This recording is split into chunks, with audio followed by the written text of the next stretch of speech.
Olá, amigos de Portugal, irmãos de Ideal. Estou gravando esse vídeo muito simples, muito caseiro. O Danilo está me ajudando aí com a câmera do iPad. Eu estou aqui no meu consultório, então pode tocar telefone, pode ter um barulho, o cachorro pode latir. Então eu estou fazendo de uma forma bem, vamos dizer assim, espontânea, sem muita tecnologia, de forma bem simples.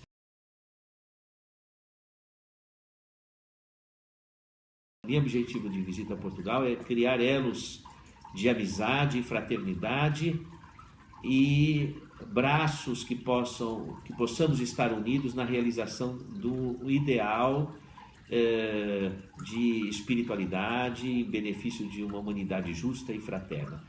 Criarmos elos de amizade para o trabalho de amor e de realização em prol de uma humanidade solidária.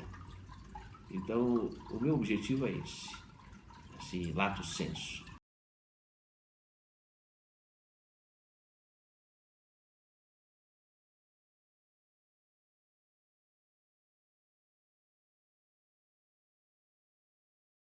Eu vou explicar muito bem isso no curso. A mediunidade ela tem um componente orgânico porque é uma função de senso-percepção. Você capta uma mensagem que vem por onda eletromagnética, como por exemplo a mensagem luminosa vem pela luz e a retina dos olhos capta, a pineal vai captar a informação vinda por onda eletromagnética. Então a pineal é um órgão sensorial, como o olho também capta a luz, mas só o olho não é capaz de formar a imagem. A percepção da imagem vai exigir áreas do cérebro que elaborem que processem aquela informação e tragam à consciência. Da mesma forma, a pineal é um órgão sensorial que capta a informação magnética e vai haver áreas do cérebro que vão processar essas informações e vão ser percebidas de diversas formas conforme a característica mediúnica de cada um. Então, existe a participação do cérebro no processo mediúnico e daí o componente orgânico, e nós vamos estudar isso com profundidade.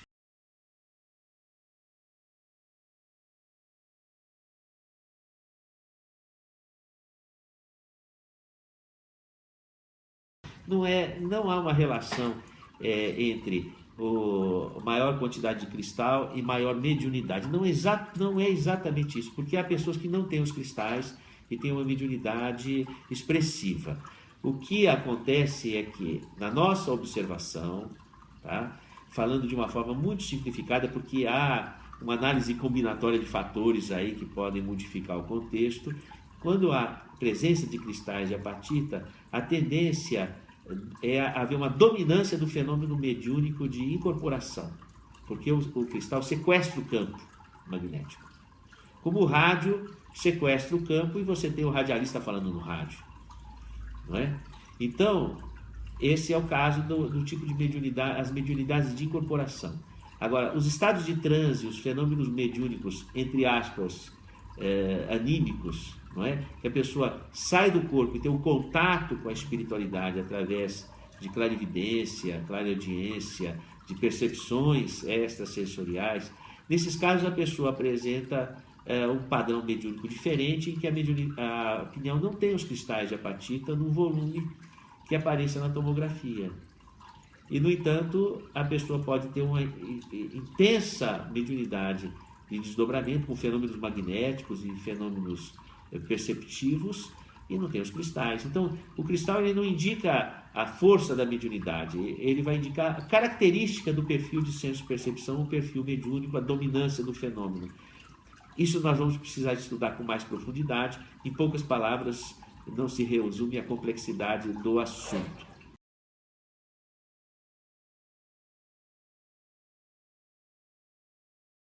Tudo é sintonia, não é? O que você focaliza na sua mente se amplifica, a mente funciona em rede. Nós estamos conectados, ninguém pensa ou sente sozinho. O que você focaliza em você é o canal no qual você vai se ligar. E as suas intuições vão ser construtivas ou negativas, conforme o que você focaliza em você. Então, a intuição ela é perigosa quando ela é sombria.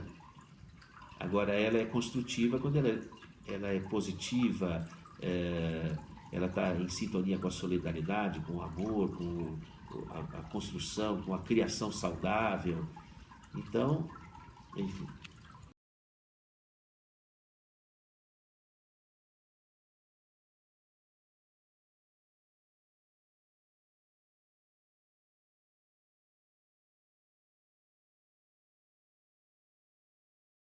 Veja, é, a ciência, eu acho interessante, vai estudar a mediunidade nos seus aspectos orgânicos. As alterações eletroencefalográficas, as alterações autonômicas, hormonais. Então a ciência vai ajudar nesse aspecto. Mas ela é pobre para dar orientação para o médium do ponto de vista existencial.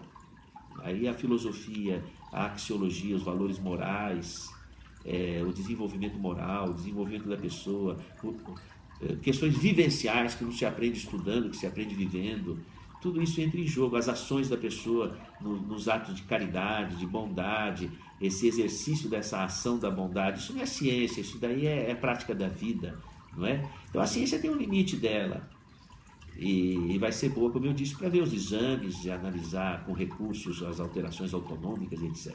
Mas nós vamos ter que recorrer a outras fontes do saber humano e da vivência humana para ampliar os horizontes da compreensão a respeito da mediunidade, e até porque não é possível mediunidade sem emoção, e tem que ter emoção mesmo, e essa emoção tem que estar o máximo que for possível, emoção construtiva de amor e de paz e de solidariedade, e nós não podemos isentar também as nossas manifestações das nossas emoções, que precisam ser trabalhadas, não é? Emoções trabalhadas ou reformuladas, ou reconstruídas, ou aprimoradas, não é? E isso daí já foge um pouco da régua da ciência, que tem o seu papel nas questões orgânicas.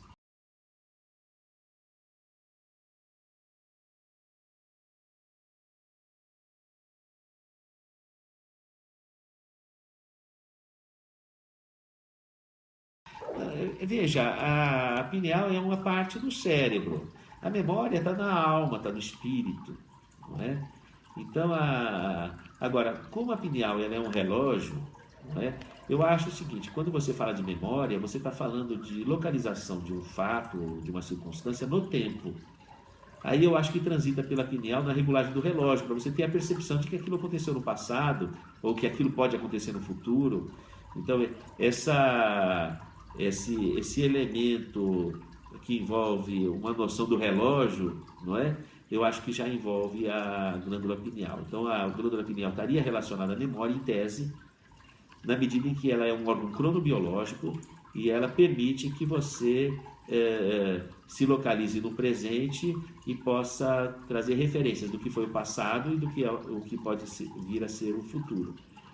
Afinal de contas, o nosso organismo ele presentifica a nossa atenção nessa biosfera, nesse momento, e isso marca um registro de tempo.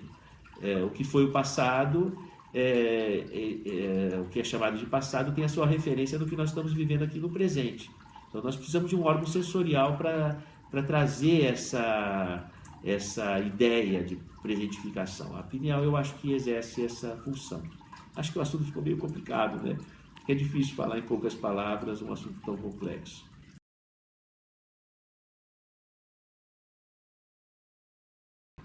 A Unispírito o sonho de construir uma universidade que leve em consideração as forças do espírito, a realidade da vida após a morte e todas as implicações de todas as áreas do saber. Então, às vezes eu me sentia um Dom Quixote sem o Sancho Panza, vamos dizer assim. Mas hoje eu estou acreditando que o projeto ele é viável. Devido a tantos amigos que estão ali abraçando a causa, nós estamos com um número de alunos e de pessoas tão interessantes envolvidas com essa causa, e espero que meus amigos portugueses também possam ombrear conosco e abraçar esse ideal. O passado da Unispírito é uma longa, longa história. Eu acho que tinha que ter um vídeo só para explicar isso. É uma longa história.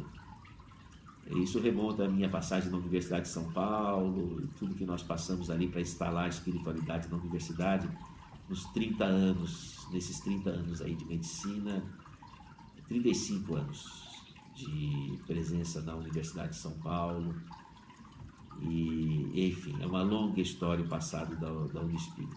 O que vale dizer é que é o ideal da construção de uma universidade que conceba a existência do Espírito e as implicações em todas as áreas do saber.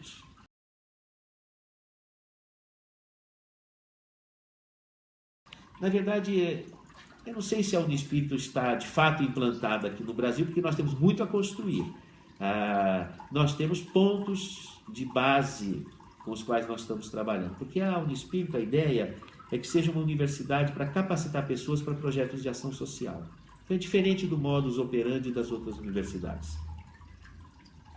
Então, quando a Unispírito se instala numa comunidade, ela analisa as necessidades sociais daquela comunidade e capacitar aquela comunidade para transformar aquela realidade. Se você se instala numa comunidade de analfabetos, a Unispírito vai ter que receber esses analfabetos, falar na linguagem deles, para que eles possam conceber um projeto e transformar a realidade que eles vivem. Então é um tipo de concepção de universidade diferente, calcado na prática. Aqui a ideia não tem discussões intelectuais gratuitas, mas as nossas discussões intelectuais passando pelo filtro da ação prática, para ver o que de fato vale, né? E até como médico, você sabe, a gente aprende nos laboratórios científicos e vai passar para o paciente aquela conduta, não é? E olha, eu vou dizer para você, a doença não leu o tratado de medicina, frequentemente não acontece conforme estava predito nos laboratórios. E o médico sempre está caindo do pedestal, vamos dizer assim.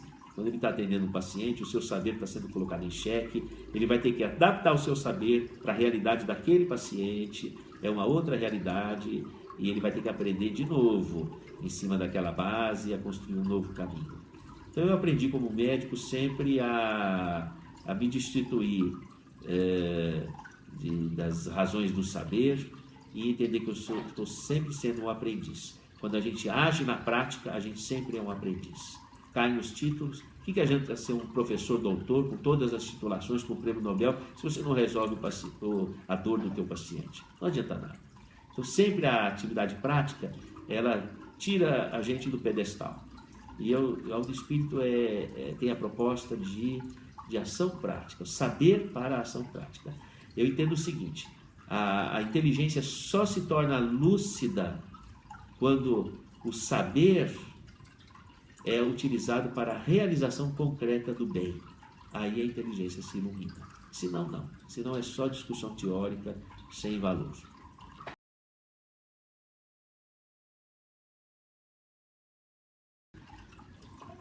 Eu acho o seguinte, que nós precisamos de ter vontade de fazer.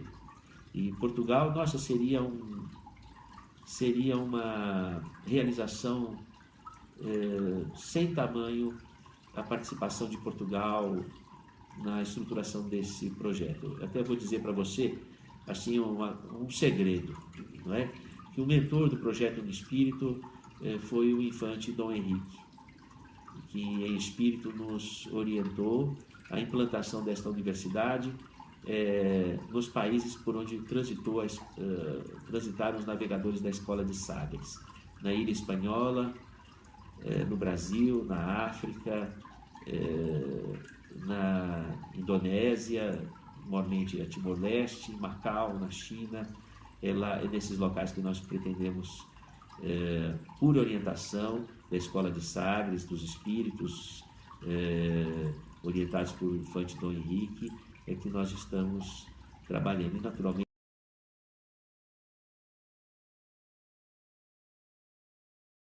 eu acho o seguinte, que como nós trabalhamos o saber em benefício da sociedade, então as áreas de estudo como promover a paz, como Portugal pode participar para uma humanidade justa e fraterna, mormente nos países colonizados por Portugal, como nós podemos reorganizar a medicina para que integre a questão espiritual, nos sofrimentos psiquiátricos, nos problemas de drogas, nas doenças as mais variadas, orgânicas, como a medicina pode se modificar a partir da integração do domínio espiritual na sua fonte de saber. Então, eu tenho expectativa que meus amigos portugueses nós possamos colaborar nesse sentido.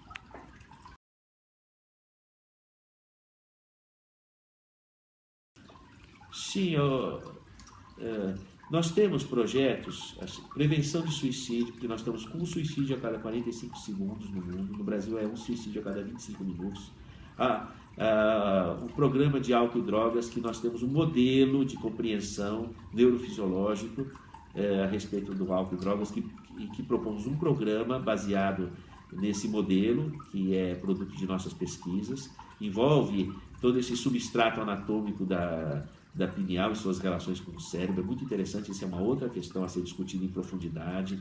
A questão das doenças incuráveis pela medicina, como que a questão espiritual pode colaborar, as doenças psiquiátricas, assim, um numerário enorme de doenças psiquiátricas, das depressões, das esquizofrenias, dos transtornos bipolares, então, estão francamente ligados à mediunidade, e se desconsiderarmos esse aspecto, a psiquiatria fica sem saída na solução desses problemas.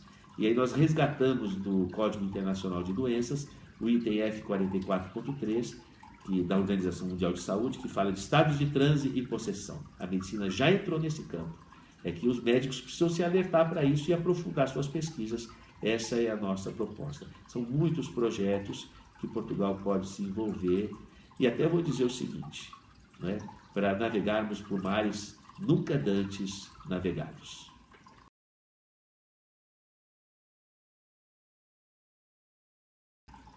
Que talvez Inês não esteja morta. A vida continua, não é? E isso daí tem um impacto na ciência e na medicina e na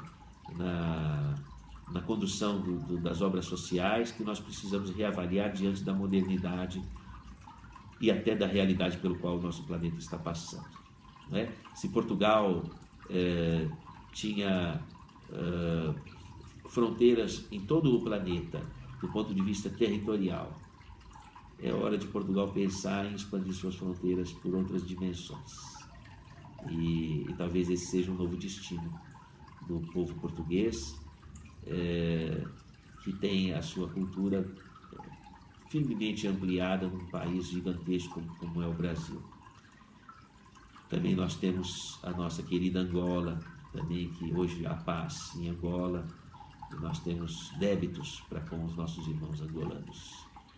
Um forte abraço para você, quero poder abraçá-lo quando estiver aí em Portugal, e que possamos eternizar a nossa amizade em grandes realizações nessas 2 ou 3 décadas de trabalho.